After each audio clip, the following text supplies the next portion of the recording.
So I'll spend a little bit of time talking about some very important representations. So much of our data is represented in a hierarchical format. And so graphs and trees are very often one of the most common ways that we represent data. So I think it's valuable for us to talk just briefly about some of the different options that we have for thinking about representing graph and tree data. So the most common way that we represent data in a graph format, in a tree, is something that we call a node link diagram.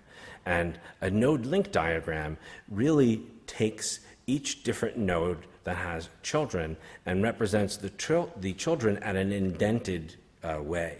So in this particular node link diagram, the root of the tree is all the way to the left, and each of the different leaves are shown at the second column and then the third column. And far right, you'll see all the different leaves. Well, one of the most common things I think I'm asked is, how do I squeeze more data into my tree? Well, one of the ways is by, rather than using a single hierarchy and making it flat, what we can do here is have a radial layout. And this radial layout allows the same amount of data, a significantly higher amount of data to be presented, and it's shown in a way that all of it can be visible at once. And this idea of the node link diagram can also be used in this idea that here called thread arcs, that are used to show networks that occur over time. And so you can show a single node and the way that its children propagate. This is very interesting here in thread arc. The idea is that this particular representation is used to show the way that a particular conversational threads are propagating. You could see, for example, on the conversation in the middle on the left that an original conversation is started, and then without comment, another one, and then another one, and another one, and then finally someone comments on the very last one. Whereas if you look at, for example, the one on the top right, the original comment then spawns 1, 2, 3, 4, 5 comments, and then the second comment has a child unto itself. Separately, if you're interested in showing not just the relationships. So the things that these graphs are excellent at showing is the hierarchical relationship. But sometimes the relationship does not just include one of containment, but it also includes one of magnitude. So for this particular kind of diagram, something here called a tree map can become very useful. So a tree map is also a hierarchical diagram like the tree, but each child node is organized according to the area. So you can see here in the top left, that's a node with no children.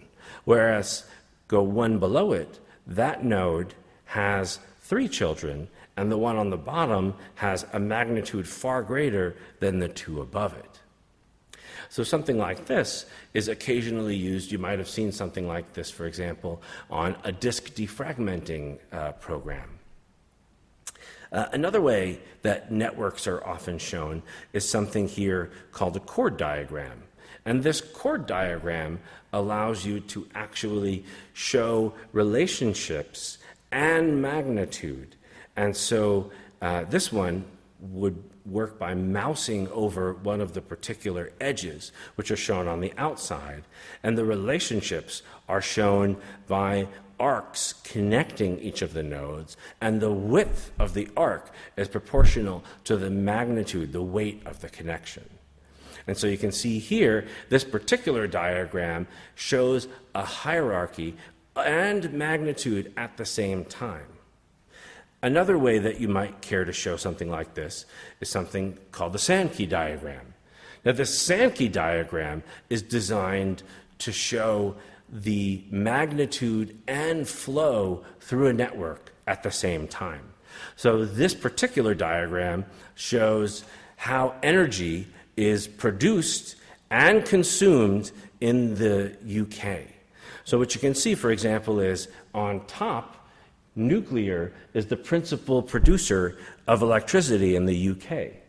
And if you go and you can see that about halfway down, there's a bar that represents a node where thermal generation is then used. And that is the consumer of nuclear power. And that is then passed on to the right to downstream consumers. So what you can do is you can see how, for example, things like oil imports and oil reserves on the bottom left are then passed into liquid form to various refineries. And you can see the magnitude of the bar here is, the height of the bar represents the magnitude of the relationship. So you can see that there's a number of ways that one could take the same data that is included in a graph structure and choose to highlight hierarchy, time, and magnitude.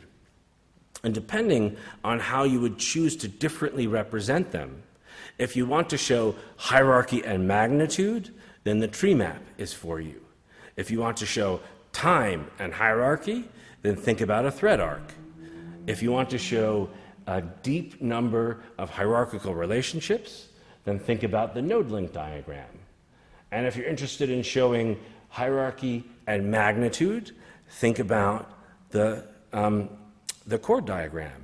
And if you're interested in showing magnitude and time, then think about a Sankey diagram. But each of these different methods allows you to take some of the different dimensions of data and bring them to the forefront. So let's connect this back to some of the things that we discussed previously. So something like a tree map, right? A tree map takes, so what are the most visible elements in the tree map? Area. In the tree map, the magnitude of the leaf is proportional to the area that it contains, that it encloses. And if you think back to our a few chapters ago where we described what are the most salient features to human perception when it comes to identifying differences, it's area, right? It was shape, it was a location and area. So by choosing to represent magnitude in area, the tree map is making that magnitude the most salient feature. Whereas if you look at how magnitude is represented in the chord diagram, it's actually a secondary feature to layout. And what you can see is each of the nodes on the edge, the size of the node, and its relative location to nodes next to it demonstrate those are the more salient features. So the things that stand out in this graph the most are the edges around the outside and the relationships that are drawn between them. The Sankey diagram does the same thing for relationship, and it's encoding time. And it's giving time, in this particular example, to the x-axis. So when we look at this and we say, why is time so salient? It's because they've taken position, the x-axis, and turned it into one of the most meaningful features of the graph itself. So if you're thinking about how do I choose which of the following types of representation to use for my own data, you can think about what are the particular dimensions that have the most importance, and then which of these different encodings bring out those dimensions. And that's one of the ways that you will end up looking for the ways that the most important parts of your data become the most perceptible.